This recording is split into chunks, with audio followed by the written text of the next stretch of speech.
Notre alimentation influence notre état de santé quotidien. La seule chose que nous envoyons à l'intérieur de notre organisme de façon fréquente et régulière, ce sont les aliments que nous prenons chaque jour. C'est ce que nous envoyons le plus à l'intérieur de notre organisme. Ce sont ces aliments-là qui vont définir comment notre organisme fonctionnera bien ou pas. Du coup, l'alimentation a un impact crucial sur la santé, soit en bien ou soit en mal. L'environnement pourrait avoir un impact sur notre alimentation. Chaque organisme aussi répond de différentes manières à une alimentation donnée. Quand les jeunes arment le fusil, c'est l'environnement qui appuie sur la gâchette. C'est-à-dire quoi? Il peut avoir des prédispositions génétiques dans une famille pour développer une maladie donnée ou une autre. Et c'est votre alimentation, votre mode de vie qui définira si vous ferez cette maladie.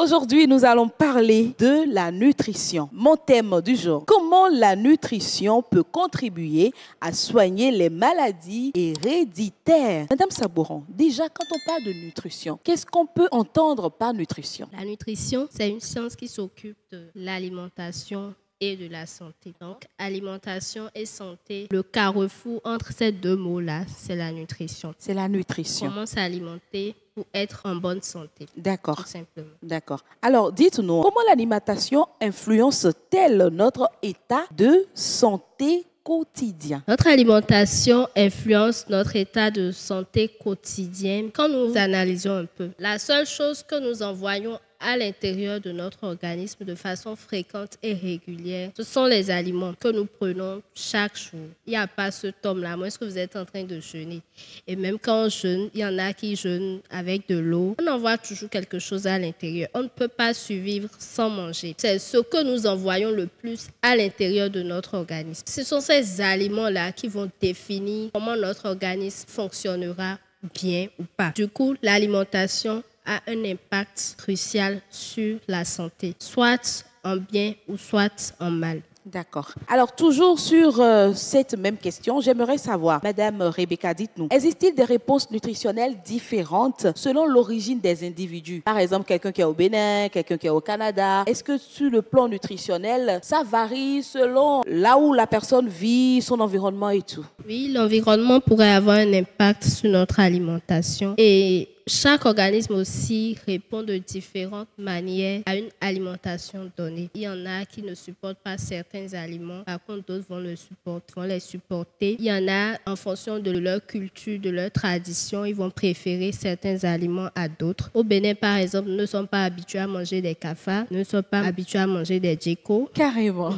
Mais dans d'autres pays, ils en consomment avec tout le plaisir qu'il faut. D'accord. Donc l'alimentation peut varier d'une culture à une autre, d'une tradition à une autre. Mais retenons que les nutriments que nous avons besoin pour le bon fonctionnement de notre organisme se retrouvent dans plusieurs aliments à la fois. Et quand je parle de nutriments, c'est déjà les nutriments, ce sont ces composants-là qui se retrouvent dans nos aliments et qui sont censés nous faire du bien. Quand je prends les glucides, tous ceux qui ont fait le cours primaire tout au moins nous a appris ce que c'est que les glucides. Quand je prends les glucides, on peut les retrouver dans plusieurs aliments. Et ces aliments peuvent se retrouver dans différentes localités. Tout à fait. Un exemple terre à terre. Si peut-être à l'extérieur, c'est le blé qui est le plus cultivé, il y a des glucides dans le blé. Au Bénin, c'est le maïs qui est le plus cultivé. Nous avons les glucides dans le maïs. Donc, on retrouve quand même les nutriments dont on a besoin dans sa localité. On arrive à retrouver ces nutriments-là. Quand je prends les protéines, il y en a qui prennent les protéines à partir des poissons. Les poissons sont riches en protéines. Par contre, d'autres vont prendre les protéines dans les fourmis, ou bien dans les asticots, ou bien dans les cafards, pourquoi pas chez certaines personnes, ou dans les souris, pendant que d'autres le prennent dans la viande, dans les crustacés, dans les crabes et tout. Donc, il y a plusieurs variétés d'aliments qui se présentent en fonction des nutriments dont nous avons besoin. Et si je ne supporte pas tel aliment, je pourrais supporter l'autre. Pour ceux qui ne supportent pas les crustacés, ils pourront supporter les poissons. Pour ceux qui ne supportent pas les poissons, ils pourront supporter la viande, ils pourront supporter l'escargot, etc. Donc, on arrive quand même à retrouver ces nutriments dont on a besoin, quelle que soit la zone géographique ou la culture dans laquelle on se retrouve. D'accord. Alors, Madame Sabouron, quels sont les liens qui existent entre la nutrition et la santé? Parce qu'on dit qu'à base de la nutrition, on peut soigner des maladies héréditaires et tout. Quel est ce lien-là entre ces deux mots? Comme j'ai essayé de le dire tout à l'heure, les seules choses que nous envoyons le plus souvent à l'intérieur de notre organisme, ce sont les aliments. Et on a l'habitude de dire, quand je prends un bébé qui ne grandit pas bien, les mamans expérimentées veulent poser la question à la maman qui s'occupe de ce bébé-là. On lui demande, t'es annoncé, qu'est-ce que tu lui donnes à manger? Parce que c'est déjà ancré même dans nos pensées. Ce qu'un enfant mange, c'est ça qui déterminera s'il va bien grandir ou pas. Les enfants qui meurent de famine dans certains pays ne vont pas bien grandir comme des enfants qui sont bien gâtés par la nourriture. Je dis pas de gâter avec la nourriture, mais on reconnaît quand même la place de l'alimentation dans le développement de l'enfant. Yes. C'est pareil que quand on devient adulte, on finit de grandir. Pour le maintien d'une bonne santé, l'alimentation a toujours sa place. Dans certaines familles, quand on voit tout le monde a le ventre dans la famille, on s'en va poser parfois la question à la maman, comment vous cuisinez les repas? Ceux qui pensent que c'est signe d'aisance, quand ils voient qu'ils sont mariés et leurs épouses, elles ne sont pas contentes, elles disent que la belle famille va dire que je ne prends pas bien soin de toi. Donc, d'une manière ou d'une autre, nous avons cette idée-là conçue en nous qui nous amène à avoir une attention, que nous le veuillons ou pas. C'est ancré en nous, dans notre subconscient, que l'alimentation a un impact sur notre santé. Mais parfois, nous négligeons cet aspect-là de notre vie. Bien manger est un déterminant majeur d'une bonne santé. Bien manger est un déterminant majeur d'une bonne santé. Alors, en faisant mes recherches avant ce numéro de l'émission, je suis tombée sur un mot, micronutriments. C'est quoi un micronutriment et qu'est-ce que cela fait dans l'organisme? J'ai défini les nutriments tout à l'heure. Les nutriments, ce sont ces composants-là qu'on retrouve dans les aliments. Tout à fait. Et qui sont censés jouer un rôle important au niveau de l'organisme. Quand on prend les nutriments, il y a les macronutriments et il y a les micronutriments. D'accord. Tout simplement, retenez que macronutriments, c'est les gros nutriments et micronutriments, c'est les petits nutriments. D'accord. Mais tous ces nutriments-là sont très importants pour le bon fonctionnement de notre organisme. D'accord. Les macronutriments, ce sont les glucides, les lipides, les protéines. D'accord. Les micronutriments, ce sont les vitamines, les minéraux. Donc là, on va parler de vitamine A, vitamine B, vitamine C, vitamines, ainsi de suite. Les minéraux comme le calcium, le sodium, le magnésium, le zinc, tout ça. Tous ces nutriments-là se retrouvent dans nos aliments. Et les micronutriments, de même que les macronutriments, jouent un rôle important au niveau de notre organisme. Les macronutriments nous apportent le plus souvent de l'énergie. Et l'énergie est répartie de différentes manières au niveau de l'organisme. Mais les micronutriments jouent un rôle important dans le renforcement du système immunitaire. Jouent un rôle important de protection au niveau de notre organisme. Parce que le système immunitaire, c'est ce système qui est mis en place au niveau de notre organisme, qui nous protège en quelque sorte, qui nous défend contre les infections, les bactéries et autres. Donc, pour renforcer ce système-là, il faut impérativement apporter des micronutriments. Quand vous mangez, votre alimentation n'est pas riche en micronutriments, vous êtes exposé à faire des infections très régulièrement. D'accord. Merci beaucoup pour cette explication. Alors, Madame Sabouran, pensez-vous que la nutrition affecte la génétique? C'est possible? Je vais répéter ce dicton que j'ai l'habitude de dire. Quand les gènes âme le fusil, c'est l'environnement qui appuie sur la gâchette. C'est-à-dire quoi? Il peut avoir des prédispositions génétiques dans une famille pour développer une maladie donnée ou une autre. Mais c'est votre alimentation, votre mode de vie qui définira si vous ferez cette maladie ou non. C'est-à-dire quoi? Vous êtes issu d'une famille de diabétiques et tout le monde fait le diabète dans la famille. Cela ne veut pas dire que vous devez forcément faire le diabète. Quand vous adoptez une bonne alimentation, vous pouvez ne pas développer ce mal-là. Donc, il y a quand même un lien entre une bonne alimentation peut prévenir des maladies auxquelles vous êtes génétiquement prédisposé. Une bonne alimentation peut vous épargner de ces genres de maladies. D'accord. Alors, tout à l'heure, nous avons parlé des micronutriments, des macronutriments. Dites-nous, si tout cela influence nos gènes, peut-on alors en déduire qu'une alimentation adaptée peut corriger ou améliorer la santé? Ça, ce n'est même pas un débat. Une bonne alimentation égale à bonne santé. Quand vous vous alimentez bien, je parle souvent de mode de vie parce que quand on s'alimente bien, il faut aussi avoir un bon mode de vie. Il faut se reposer. L'organisme a besoin de repos. Vous aurez bien mangé matin, midi, soir. Si vous n'avez pas un bon sommeil, vous n'allez pas bien vous sentir. Mais l'alimentation a une place très importante. Si vous vous reposez bien et que vous ne mangez pas bien, vous n'allez pas bien vous sentir. Bien s'alimenter, c'est un déterminant majeur pour une bonne santé, pour une santé parfaite. Quelles sont les maladies héréditaires liées le plus à la nutrition, selon vous? Les maladies héréditaires liées à la nutrition, on peut déjà parler du diabète de type 2. D'accord. Donc, ce diabète, dans certaines familles, plusieurs personnes développent ce diabète-là. Et quand vous êtes issu d'une telle famille et que vous n'adoptez pas un bon mode de vie, vous pouvez développer cette maladie-là. L'hypertension artérielle, le cancer. Dans certaines familles, on voit la mère a fait le cancer de sein, sa fille a fait le cancer de sein, une tante en a fait, ainsi de suite. Donc, le cancer peut être une maladie héréditaire. Mais j'insiste toujours sur le fait que c'est le mode de vie qui définira si vous ferez cette maladie ou pas. Ce n'est pas systématique. Ce n'est pas parce que Issa fait cette maladie ou bien même toute la famille fait la maladie que vous aussi, vous devez faire cette maladie-là. Non. D'accord. Alors, dans une famille où, comment dit-on, le diabète de type 2, par exemple, sévit, et dans l'autre famille où le cancer sévit, est-ce que ces personnes-là, de ces deux différentes familles, peuvent avoir le même rythme ou le même comportement alimentaire ou adopter la même manière de s'alimenter? Il y a une manière générale de s'alimenter. D'accord. Qui s'adapte à tout individu en bonne santé.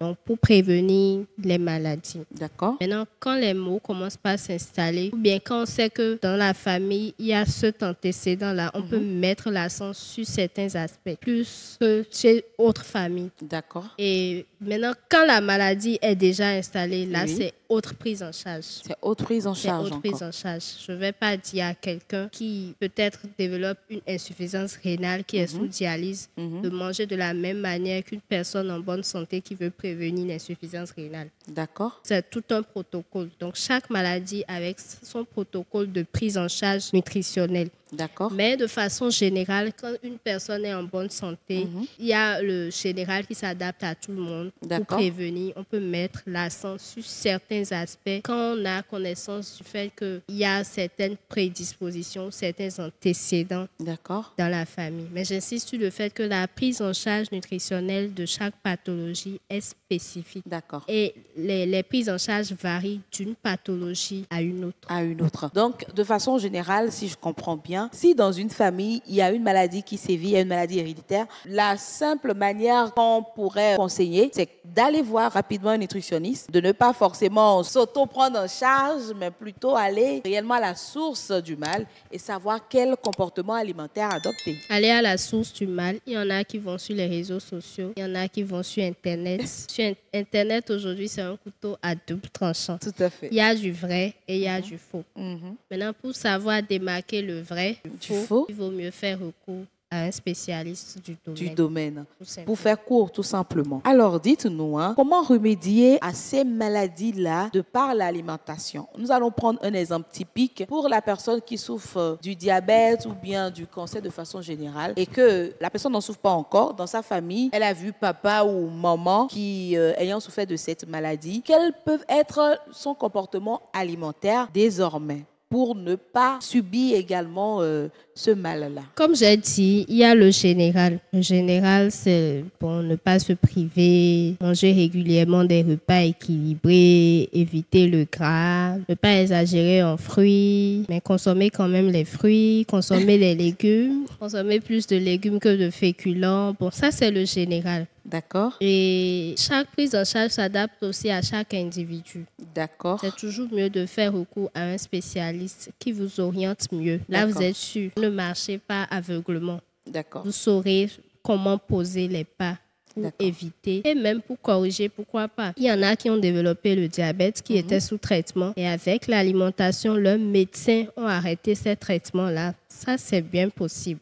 D'accord. Mais c'est quand on fait recours à un spécialiste du domaine qu'on arrive à s'en sortir. Il y en a qui, quand ils sentent qu'ils sont prédisposés à ces genres de maladies, ils vont sur Internet, ils lisent plein de choses et ils commencent par adopter des comportements qui peut-être, eux, ils pensent que ces comportements-là les aideraient à ne jamais développer ce mal-là. Mais un beau jour, ils se retrouvent avec cette maladie. Quand je prends l'exemple du diabète, plusieurs personnes ont toujours pensé que le diabète c'est égal à sucre. Donc, il y en a un beau jour, on leur détecte le diabète. Ils disent, mais j'ai goûté le sucre maintenant, ça fait 20 ans ans, ça fait 10 ans. Mais d'où vient ce diabète-là? Le diabète, c'est pas seulement le sucre, c'est un mode de vie qui va favoriser ce diabète-là. Donc, c'est un ensemble de choses. Il vaut mieux faire recours à un spécialiste qui vous met l'accent sur ces points clés-là et vous aide à l'éviter. D'accord. Et vous aide à aller vite. Alors, on dit souvent que les nutriments peuvent être des médicaments et tout. J'avoue que ce côté est un peu ou plus ou moins encore un peu plus flou pour moi.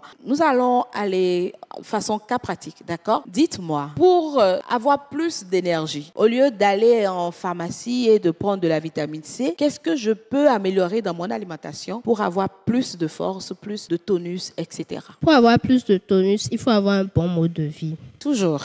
Toujours. C'est-à-dire quoi? Bien vous reposer quand votre corps vous demande le repos. D'accord. Il faut pratiquer des activités qui vous amusent. D'accord. Le corps humain, c'est beaucoup de choses. D'accord. Il ne faut pas penser que le fait d'aller s'amuser, c'est seulement les enfants qui ont droit à jouer. Non. Il faut pratiquer des activités qui vous amusent, des activités que vous aimez. Il faut bien rire, il faut rire aux éclats, ne pas être tout le temps tendu. Et mieux, par rapport à son alimentation, pour avoir une bonne énergie, il faut avoir une alimentation équilibrée. Quand je dis alimentation équilibrée, ce n'est pas prendre un repas dans la journée et ce seul repas-là serait équilibré. Ça, ce n'est pas une alimentation équilibrée. Il faut respecter les 3 repas principaux de la journée. Petit déjeuner, déjeuner, dîner. Il faut prévoir des collations au cours de la journée. D'accord. Mais il faudrait que chacun de vos repas que vous prenez dans la journée soit équilibré. D'accord. Si vous prenez du riz, c'est bien d'accompagner avec des légumes. Très important. Il y en a quand ils veulent manger le riz, c'est du riz et du piment. À peine il y a du poisson dessus. L'essentiel là, c'est que le ventre soit rempli. On boit de l'eau, on continue. Ça, ce n'est pas manger équilibré. Il faut manger en voulant composer son repas. Il faut qu'il y ait des légumes, des protéines dans son assiette. D'accord. Et idéalement, même quantité de légumes ou même quantité de féculents ou bien même plus idéalement, plus de légumes que de féculents toutes les fois que vous allez vouloir manger. D'accord. Voilà, ne pas se laisser aller aux privations.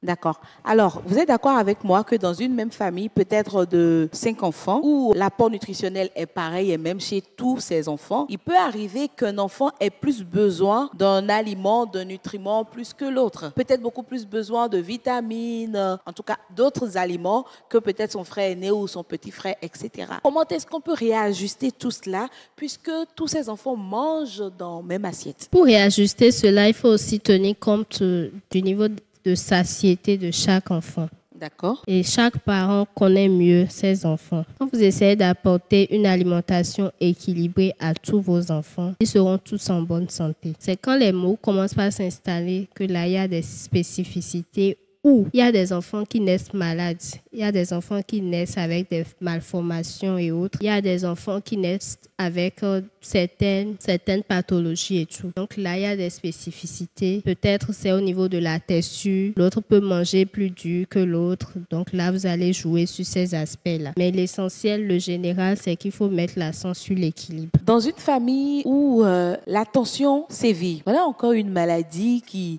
frappe une large partie de la population. Que faut-il faire dans tout ce que cette famille-là prend comme nutriments ou adopte comme comportement alimentaire? Dans ce contexte-là, qu'est-ce qu'il faudra faire de façon spécifique pour remédier à cet état de santé général dans la famille? Dans une famille où l'hypertension artérielle sévit, il faut qu'ils veillent sur leur consommation en sel. Et quand je dis sel, c'est pas seulement les aliments qui sont salés à la bouche qui sont riches en sel. Il y a des aliments qui ne sont pas salés à la bouche, mais qui contiennent beaucoup de sel, comme les aliments en conserve. Donc, il vaut mieux éviter ces genres d'aliments-là. Et également, apporter beaucoup de potassium à l'organisme. Le potassium se retrouve dans les légumes de façon générale. Donc, consommer beaucoup de légumes. Veillez à maintenir une bonne forme, une bonne ligne, ne pas être en surpoids parce que le surpoids peut faire nid à cette maladie-là. Le surpoids peut favoriser le développement de l'hypertension artérielle. Également, dans cette famille, ils doivent souvent contrôler leur tension artérielle parce qu'il vaut mieux toujours prévenir que guérir.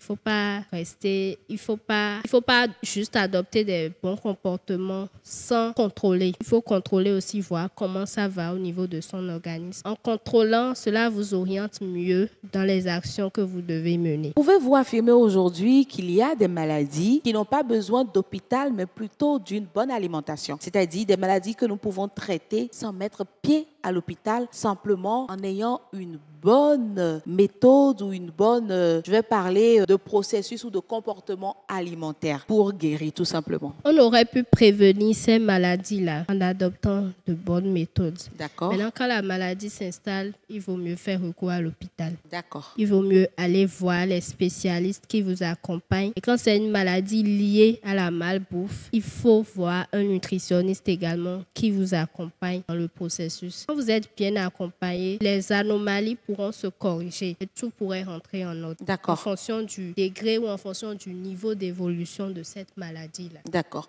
Alors, il y a un mythe qui sévit aujourd'hui. Je ne vais pas citer les aliments pour que les gens qui nous suivent n'aillent pas vers ces aliments-là. On entend souvent que tel aliment, tant que ça ne manque pas dans votre alimentation, vous n'allez jamais avoir affaire à telle ou telle autre maladie. On en cite encore d'autres. On dit il faut forcément qu'une fois la semaine ou une fois le mois ou du moins pratiquement tous les jours, que ton alimentation soit basée sur tel ou tel autre aliment pour éviter telle ou telle autre maladie. Est-ce vrai tout ça? C'est pour ça que dans mes développements, j'évite au maximum de mettre l'accent sur un aliment spécifique. C'est un mode de vie qui permet d'être en bonne santé. Il n'y a pas un aliment pris isolément comme ça. Sur les réseaux sociaux, on dit par exemple, prenez le gingembre, mettez dans de l'eau chaude, buvez chaque jour et vous allez perdre du poids. C'est un faux problème. Qu'est-ce qui a causé la prise de poids? Tant que vous n'allez pas aller toucher à la cause, vous n'aurez jamais de satisfaction. Il y en a qui ont fait ça. Ils ont développé l'ulcère grave. Ils se sont retrouvés au CNHU. Ou bien ils disent les feuilles d'oignon avec tel... Vraiment.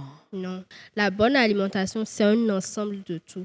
Et c'est cet ensemble-là qui vous permet d'être en bonne santé. Mais vous aurez beau prendre les aliments, ces aliments miracles qu'on vous cite là. C'est pas que ces aliments sont mauvais. Quand je prends par exemple l'orange, ils peuvent dire tant que l'orange ne manque pas dans ton alimentation, tu seras en bonne santé. Donc une personne qui mange l'orange seule, matin, midi, soir, sans autre aliment, il sera en bonne santé. Et vous voyez dans cette maison, il y a l'orange il y en a plein dans les couloirs, la cuisine, et puis tout le temps orange matin, faites l'expérience. Midi, orange. Arrêtez de manger toute autre chose. Prenez l'orange là, matin, midi, soir, tous les jours.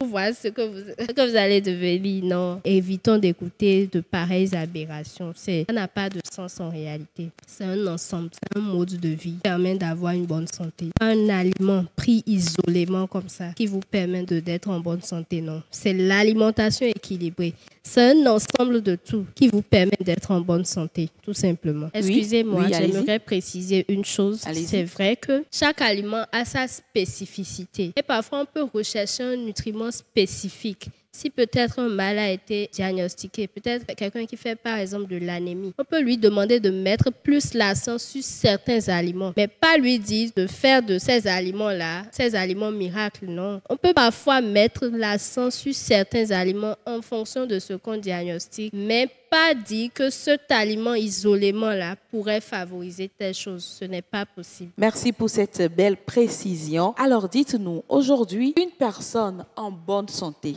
a-t-elle besoin de vous? Ou il faut attendre qu'on nous détecte tel ou tel mal avant de faire recours à vos services? Je reçois de plus en plus plusieurs patients qui sont en très bonne santé, mais ils viennent pour savoir comment s'alimenter. J'apprécie souvent cette démarche parce que même ils le disent que quand on a un véhicule qu'on n'entretient pas bien, le véhicule peut lâcher à tout moment. Et puisqu'il y a beaucoup d'informations autour de l'alimentation aujourd'hui, on entend si aujourd'hui quelqu'un d'autre se lève pour contredire ainsi de suite, on se demande finalement on est où dans tout ça. J'avoue. Il vaut mieux faire recours à un spécialiste qui vous accompagne, qui vous aide, qui vous oriente mieux et puis vous adoptez de bonnes pratiques alimentaires tout simplement. D'accord. Alors, pour une personne qui souffre d'une maladie héréditaire, aujourd'hui, cette personne, si je suis bien vos explications, doit d'abord faire recours à la médecine. Ensuite, en complicité avec le médecin, vous lui établissez maintenant, je vais parler de un certain nombre de comportements alimentaires qui s'adaptent à sa maladie héréditaire. C'est bien cela?